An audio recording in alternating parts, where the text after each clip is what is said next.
একদিন হঠাৎ সে গ্রামের পুরনো এক রহস্যময় কুয়ার পাশে যায়।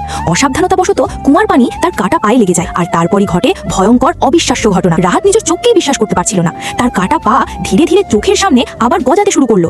কয়েক সেকেন্ডের মধ্যেই তার পা পুরোপুরি ঠিক হয়ে যায়। সে এখনো হতবাক হয়ে দাঁড়িয়েছিল। হঠাৎ হাত দিয়ে মাটিতে ভর দিতেই শক্ত মাটি বিস্ফোরণের মতো ভেঙে চুরমার হয়ে গেল। রাহাত বুঝতে পারলো তার শরীরে অদ্ভুত শক্তি চলে এসেছে। সে অনেক দূরের জিনিস পরিষ্কার দেখতে পাচ্ছে, এমনকি অনেক দূরের ক্ষীণ শব্দও শুনতে পাচ্ছে। ঠিক তখন তার নজর পড়ে পাশের আমবাগানের মতো বড় এক পিচ বাগানে। গাছে গাছে ঝুলছে টকটকে লাল বড় বড় পিচ।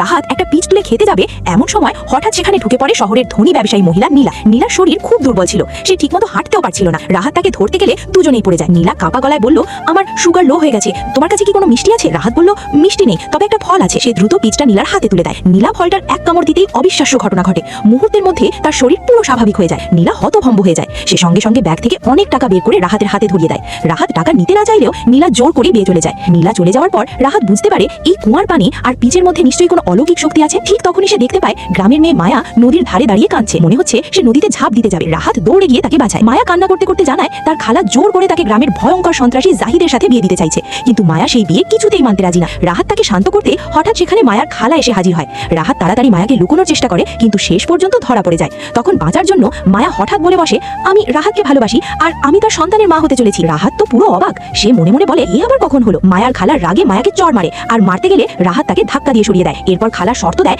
মায়াকে বিয়ে করতে চাইলে 20 লাখ টাকা কাবিন দিতে হবে, না হলে ওর বিয়ে জাহিদের সাথেই হবে। রাহাত কয়েক সেকেন্ড চুপ থেকে বলল, আমি 3 দিনের মধ্যে টাকা জোগাড় করব। খালা চলে যেতেই রাহাত আর মায়া দ্রুত সেই রহস্যময় কুয়ার পানি গাছে দিতে শুরু করে। আর তারপরই ঘটে আরেক বিস্ময়। গাছের ফল মুহূর্তের মধ্যে বড় হতে শুরু করে। কয়েক মিনিটের মধ্যেই পুরো গাছ ভরে যায় বিশাল লাল পিচে। পরদিন তারা সব ফল বাজারে বিক্রি করতে নিয়ে যায়, কিন্তু দাম বেশি হয় কেউ কিনতে চাইছিল না। তখন রাহাত বুদ্ধি বের করলো। সেই ফল ছোট ছোট টুকরো করে সবাইকে ফ্রি খাওয়ানো শুরু করলো।